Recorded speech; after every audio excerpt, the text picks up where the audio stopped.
Hello students, Apex classes के digital platform पर आप सभी का हार्दिक स्वागत, अभिनंदन। This is Laxman Singh Rao, your English educator.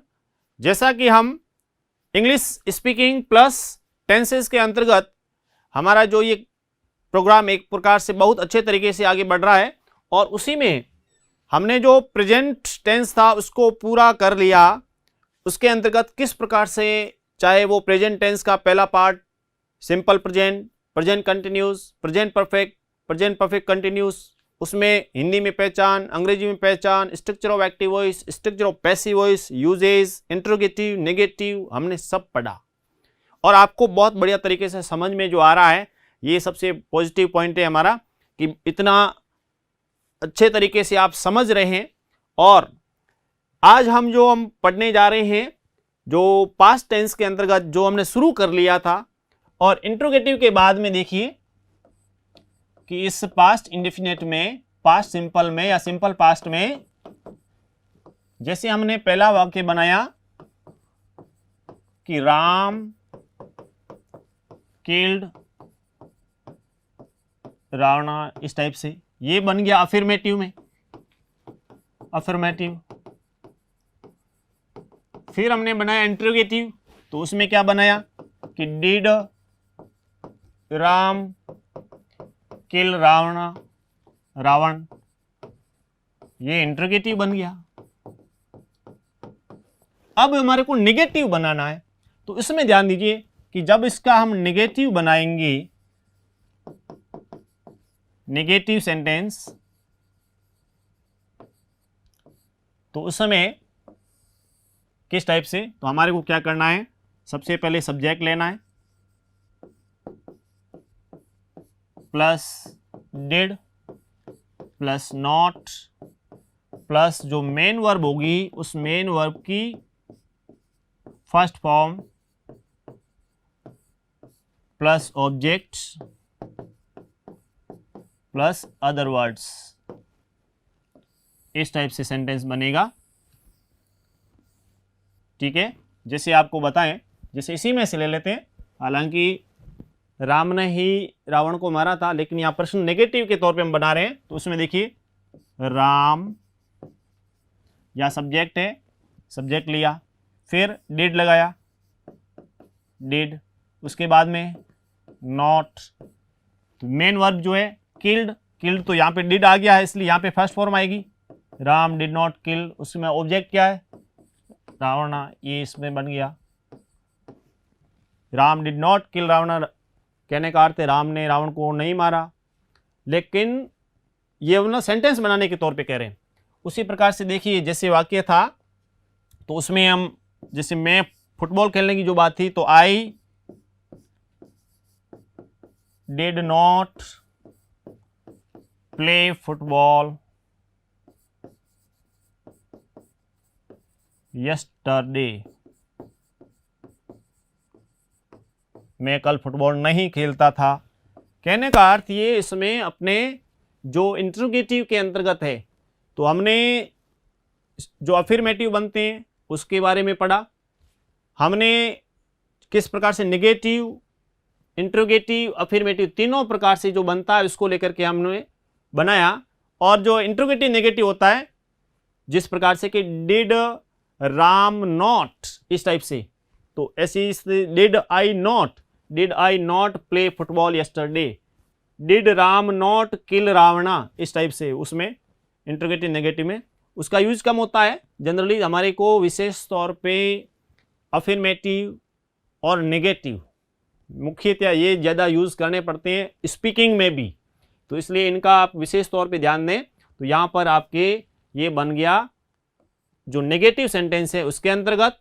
और इससे पहले जो हमने पढ़ा था, तो यहाँ पे देखिए इसको लेकर के हमने ये जो अफर्मेटिव था, यहाँ ध्यान दें, या इंट्रोगेटिव, ये इंट्रोगेटिव हो गया।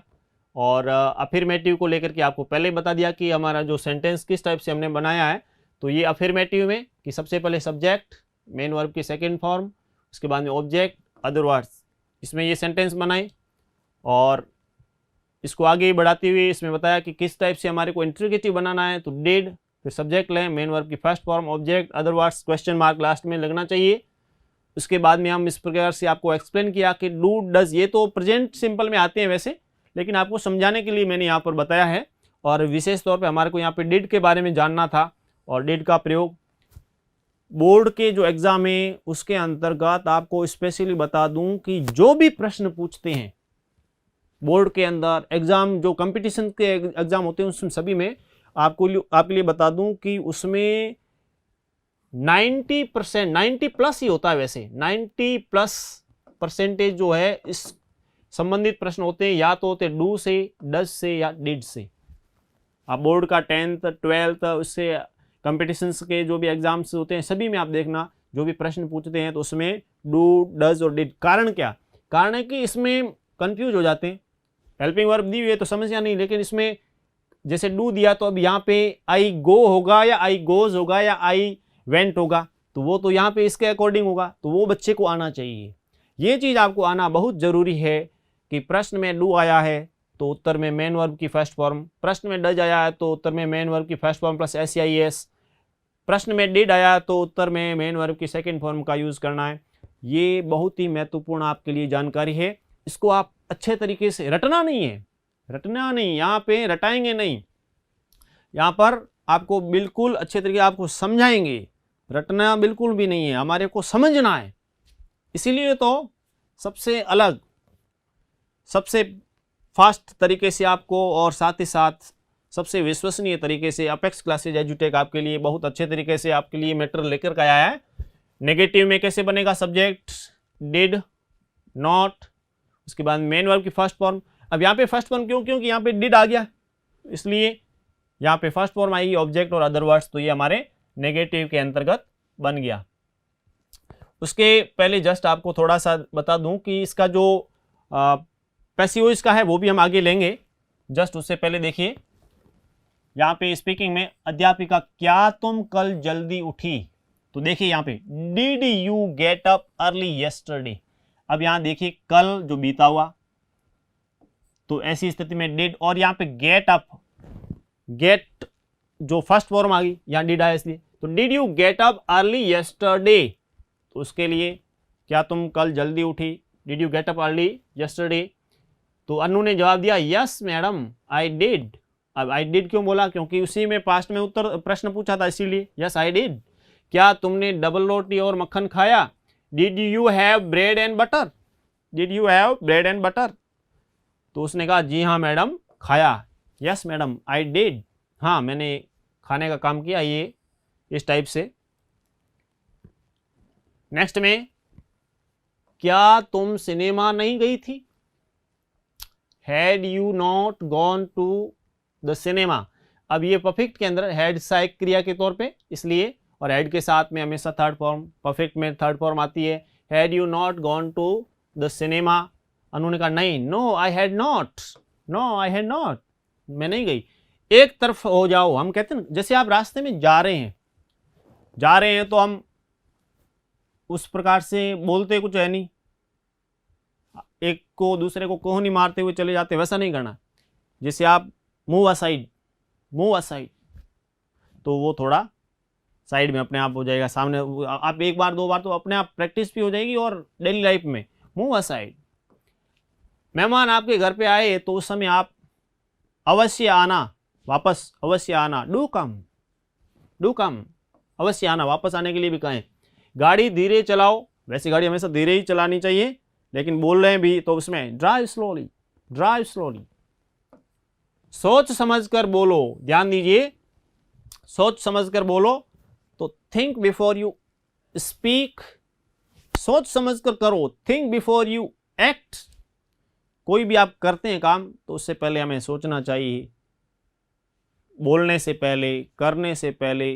तो ऐसी स्थिति में सामने वाले को आप जब कहते हैं थिंक बिफोर यू स्पीक, तो मतलब बोलते समय ध्यान रखने की बात यदि कह रहे हैं, think before you speak, think before you act. नहीं तो क्या है कि जो भी बात निकलती है उसके बाद में वापस शब्दों को वापस नहीं लिया जा सकता, इसलिए हमेशा सोच समझकर बोलिए। तो उसके लिए हम थिंक बिफोर यू स्पीक इस टाइप से सेंटेंस बोलेंगे। मजाक मत करो, तो इसमें डोंट कट जोक्स, तो यहाँ ध्यान दें don't cut jokes, don't cut jokes मतलब मजाक मत करो। और सामने वाले को आप जब हंसी मजाक में दोस्तों के साथ आपस में जब बात कर रहे हैं तो उसमें ये वर्ड्स इसका इन सेंटेंसेस का यूज़ करें, डोंट कट जोक्स। तो उसमें क्या है कि डेली लाइफ में हो गया और आप हमेशा यूज़ करेंगे, आपकी स्पीकिंग बढ़ती जाएगी। इस प्रकार का आपको डेली लाइफ में करना है। बकवास मत करो, डोंट टॉक नॉनसेंस। कभी कभार मान लीजिए इस प्रकार की बात हो, इरिलेटिव हो, ऐसे में डोंट टॉक नॉनसेंस। जाने दो, लेट इट बी। हम कहते हैं ना, चलो रहने दो, जाने दो, लेट इट बी। कुछ तो ख्याल करो, have a heart, have a heart. Heart जो कहने का अर्थ है, हार्ट वैसे हृदय, तो कहने का अर्थ कुछ ख्याल, तो ख्याल दो कैसे, जो आंतरिक मन से ही होता है, इसलिए हैव अ हार्ट इस टाइप से। जरा रुकिए, जैसे फोन पे भी बात कर रहे हैं, जरा रुकिए, hold on, hold on please भी बोल सकते हैं इस हिसाब से। जरा ठहरिए, please wait a bit, please wait a bit. थोड़ी देर के लिए रुकने की जब बात हो रही है, प्लीज वेट ए बिट, ठहरने की बात हो रही है। जैसी आपकी मर्जी, जैसे हम बोलते हैं ना, as you like, as you please, इस टाइप से। ये भी ऐसे सेंटेंसेस है जो डेली लाइफ में हम यूज करते हैं और करने चाहिए। जैसा आप हमेशा जब भी आप बोलते हैं उस समय, चाहे आप घर पर हैं, उसी प्रकार से फ्रेंड्स के साथ में हैं, स्कूल में, क्लास में, ऐसी स्थिति में आपस में हमेशा यूज़ कीजिए और धीरे धीरे ये चीज़ प्रैक्टिस में आएगी। क्योंकि जिस प्रकार से शुरुआत में हम गाड़ी सीखते हैं तो फर्स्ट गियर कैसे लगाते हैं पता नहीं होता, धीरे धीरे सीखते हैं, फिर से सेकंड, सेकंड से थर्ड, और उसके बाद में टॉप में गाड़ी चलती है। तो धीरे धीरे आप प्रैक्टिस करेंगे, 1 2 3 इस टाइप से, आखिर में गाड़ी आपकी टॉप में चलेगी। और यहाँ ध्यान दीजिए, जैसी आपकी मर्जी मतलब as you like, as you please, कृपया बैठिए, प्लीज बी सीटेड।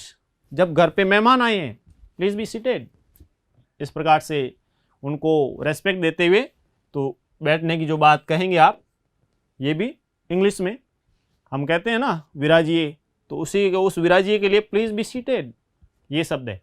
बैठने के लिए जो कहते हैं, विराजने के लिए कहते हैं, तो उसके लिए प्लीज बी सीटेड। फिर जरूर आइएगा। अच्छा मेहमान जा रहे हैं तो उसमें डू कम अगेन, फिर जरूर आइएगा, डू कम अगेन। उनको इस प्रकार से निवेदन भी ये भी करें तो वो भी हमारे एक प्रकार से सिविलाइज्ड लैंग्वेज ये भी है, सभ्य भाषा का प्रयोग, और सामने वाले को भी अच्छा लगेगा। ये चीज़ें ये डेली लाइफ में हमारे को यूज़ करनी है। और भी आपको इससे संबंधित हम बात बता रहे हैं। देखिए, संपर्क बनाए रखिएगा, प्लीज़ कीप इन टच, संपर्क बनाए रखिएगा, प्लीज़ कीप इन टच। यानी ये भी जब मेहमान जा रहे हैं तो उस समय आपने प्लीज़ डू कम भी आने की बात कही है, वापस आने की बात कही है, तो उनसे संपर्क, क्योंकि आजकल फ़ोन का माध्यम है तो संपर्क बनाए रखने के लिए भी बात आप वो भी आप कहें कि प्लीज़ कीप इन टच। जरा हाथ लगाना, अब देखिए ये कहाँ पर, ठीक है ना, तो ये आपको कहाँ यूज़ करना है कि जब आप किसी की हेल्प ले रहे हैं, जब हेल्प लेंगे, सहायता, मान लीजिए कोई वजन उठाने में, कोई और भी कोई चीज़ में, तो ऐसी स्थिति में आप land me A hand please, land me, land का अर्थ वैसे उधार देना, कहने का अर्थ यहाँ हेल्प ले रहे हैं, land me A hand please, यहाँ ध्यान रखें, land me A hand please. उसी प्रकार से समझने की कोशिश करो, ट्राई टू, बोलते हैं ना, try to understand, try to understand. यानी आपको जब भी आपस में किसी को समझा रहे हैं या फिर आप अपनी जो बात है वहाँ पे व्यक्त कर रहे हैं और सामने वाले को कह रहे हैं, तो उसको थोड़ा कहिए कि ट्राई टू अंडरस्टैंड, मेरी जो पोजीशन है उसको ट्राई टू अंडरस्टैंड, इस टाइप से। ये तो हो गए, उसके समझने की कोशिश करो।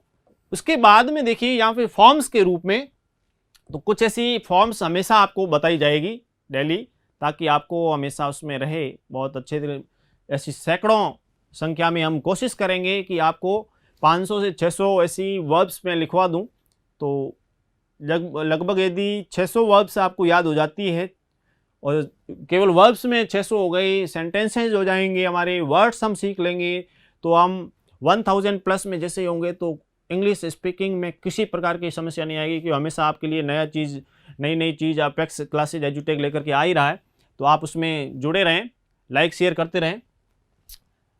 अबाइड, अबोर्ड, अबोर्ड, अब यहाँ ध्यान दीजिए, abide, aboard, aboard, third form में भी अबोर्ड है, वो रहो या मानो के लिए इस टाइप से यूज होता है।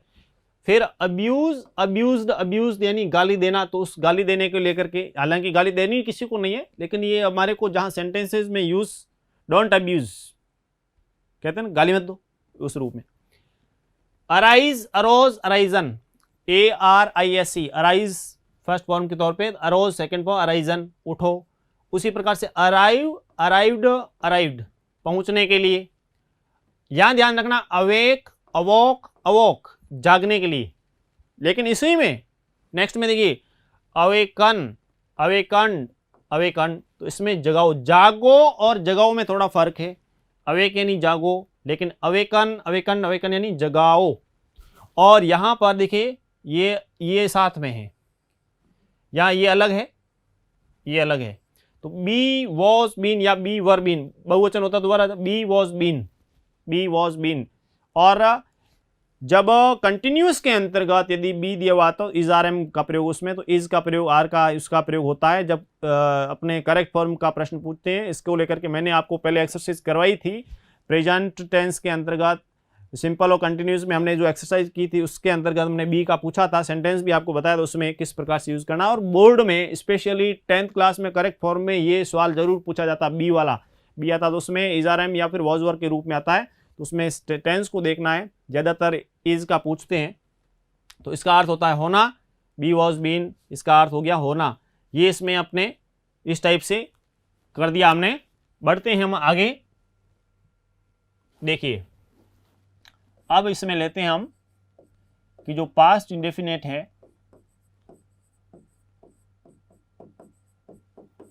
पास्ट इंडेफिनेट के अंतर्गत हमने हिंदी में पहचान पढ़ ली, अंग्रेजी में पहचान पढ़ी, स्ट्रक्चर ऑफ एक्टिव वॉइस पढ़ा, इंट्रोगेटिव पढ़ा, नेगेटिव पढ़ा, ठीक है, यूजेज में आपको जो भी इसमें किस टाइप से आपको बनाने वो। अब बढ़ते हैं स्ट्रक्चर ऑफ पैसिव वॉइस, हमारा बाकी रह गया है, तो उसको लेकर के तो देखिए फोर्थ पार्ट जो हमारा होता है, structure of passive voice.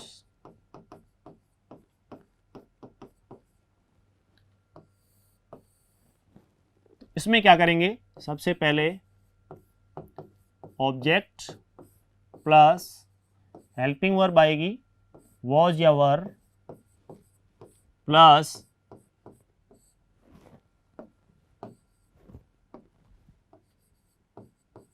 Third form of the main verb, plus by, plus subject, plus other words, अन्य शब्दों। अभी आपको बताते हैं इसमें, देखिए किस प्रकार से होगा, ध्यान दीजिए कि हमारे को पास्ट टेंस के अंतर्गत जो पास्ट इंडेफिनिट है, सिंपल पास्ट जो है, उसमें पैसिव वॉइस कैसे बनेगा। तो सबसे पहले आपको ऑब्जेक्ट लेना है, मतलब आपको कर्म लेना है, कर्म जो है हुआ ऑब्जेक्ट, उसके बाद में हेल्पिंग वर्ब, यदि वहाँ पर एक वचन है तो वॉज लगाइए, बहुवचन है तो वर लगाना है।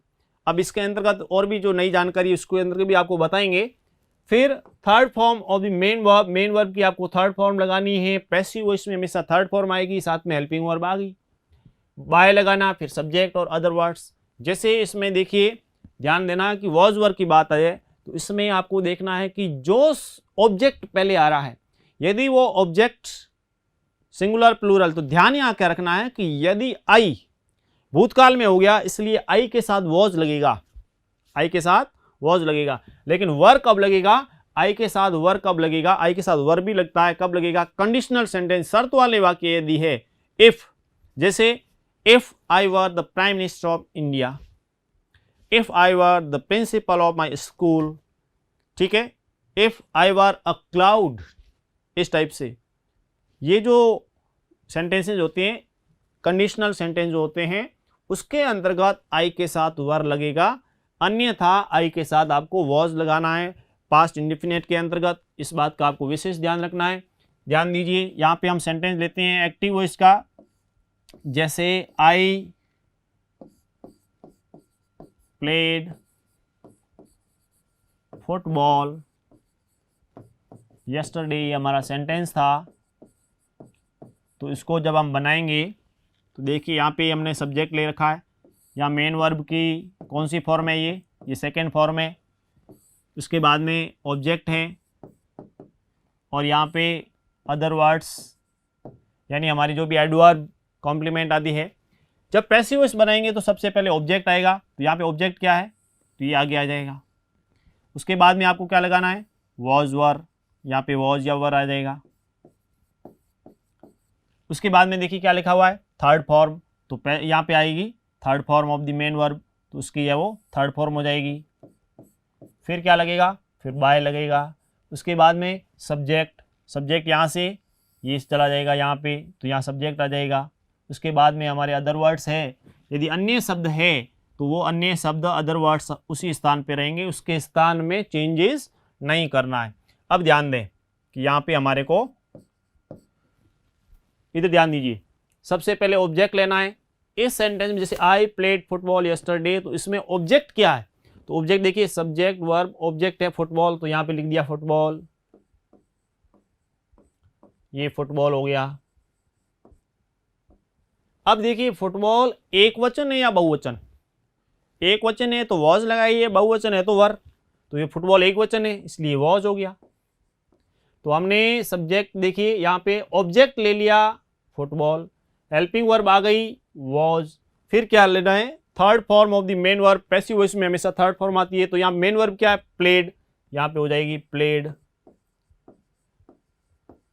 हेल्पिंग वर्ब आ गई तो पता चल गया ये थर्ड फॉर्म हो गई, फुटबॉल वाज प्लेड। उसके बाद में देखिए थर्ड फॉर्म के बाद में क्या लिखा है, बाय, तो ये बाय ले लिया। उसके बाद में क्या लिखा है, सब्जेक्ट, सब्जेक्ट तो देखिए सब्जेक्ट क्या है, आई, आई का यहाँ पे क्या हो जाएगा पैसिव वॉइस में मी, आई का मी हो गया। और उसके बाद में क्या शेष क्या रहा अदर वर्ड्स में, तो यस्टरडे, ये इस टाइप से बन गया। ठीक है, football was played by me yesterday, इस प्रकार से ये सेंटेंस बना। बहुत ही अच्छे तरीके से ये आपके इसमें हमने सेंटेंस को ये बनाया। तो जैसे मैं यहाँ पे वाक्य आपको दूं एक आध, उसको आप बनाइए। जैसे रवि गृह कार्य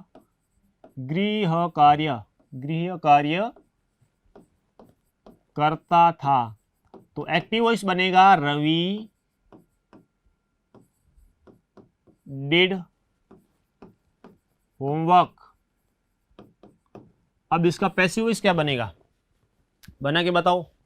बिल्कुल हाँ, आप सभी जो भी है आप में से ज़्यादातर, सिंबूराम बताइए, निकिता राजपुरोहित आप भी बताएं क्या होगा इसमें, भोमाराम चौधरी, ललिता चौधरी, बताइए बताइए आप में से किस प्रकार से, जितने भी यहाँ सभी आप सभी लोग बिल्कुल अच्छे तरीके से बताइए कि इसका रवि डिड होमवर्क, इसका पैसिव वॉइस क्या बनेगा, बहुत जल्दी से। तो इसमें देखिए आपको करना क्या है, सब्जेक्ट वर्ब ऑब्जेक्ट बहुत ही शॉर्ट में दिया है, सब्जेक्ट वर्ब ऑब्जेक्ट ही है, तो ऑब्जेक्ट क्या है उस ऑब्जेक्ट को पहले ले लीजिए, जो भी ऑब्जेक्ट है पहले लीजिए। ऑब्जेक्ट क्या है, होमवर्क है, होमवर्क पहले आया, तो उसके बाद में हेल्पिंग वर्ब आएगी, हेल्पिंग वर्ब क्या वॉज या वर, तो होमवर्क सिंगुलर या प्लूरल बताइए, तो होमवर्क हो गया सिंगुलर, होमवर्क वॉज। उसके बाद में मेन वर्ब क्या है, डिड, डू डिड डन, यहाँ वो मेन वर्ब के तौर पे है, तो इसके लिए मेन वर्ब की थर्ड फॉर्म आएगी डन, होमवर्क वॉज डन। उसके बाद में क्या लगेगा, बाय, और सब्जेक्ट कौन है, रवि, तो उसमें रवि हो गया, homework was done by Ravi. ये जिसने भी बनाया उसका सेंटेंस बिल्कुल सही है। ठीक है, इस प्रकार से ये सेंटेंसेस हमारे इसमें बने।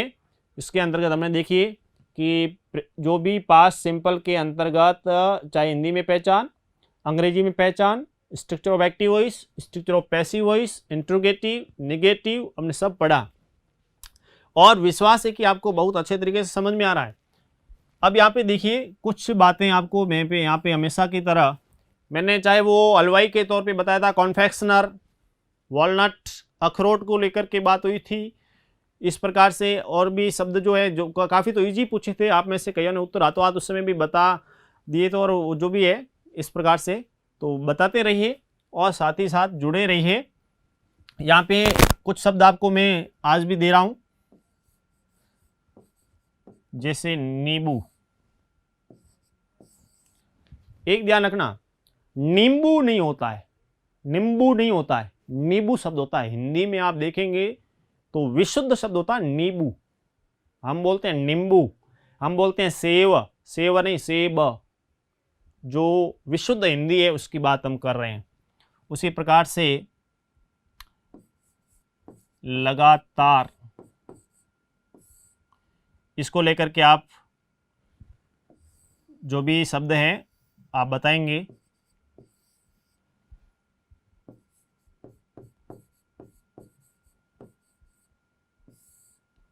नारियल, उसी प्रकार से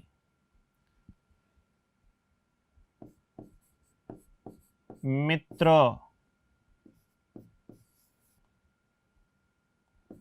और सरल। नींबू, लगातार, नारियल, मित्र, सरल, इसके लिए आप शब्द लिखें इंग्लिश में कि क्या इसमें होगा। बहुत अच्छे तरीके से आप उसमें बताइए, तो हम आगे उसको इस प्रकार से जवाब देते रहिए। और जिस प्रकार से हम पढ़ रहे हैं, आपका रेस्पॉन्स मिल रहा है, आपको समझ में आ रहा है, बहुत अच्छी बात है। तो इसके अंतर्गत जो पास्ट टेंस है उसमें हमने चाहे पास्ट सिंपल के अंतर्गत आने वाला हिंदी में पहचान, अंग्रेजी में पहचान, structure of active voice, structure of passive voice, वो हमने पढ़ा। स्पीकिंग के अंतर्गत आपको उसमें बताया कि किस टाइप से आपको करना है। बहुत अच्छा आपका रेस्पॉन्स भी मिल रहा है और समझ में आ रहा है, ये सबसे अच्छी बात है।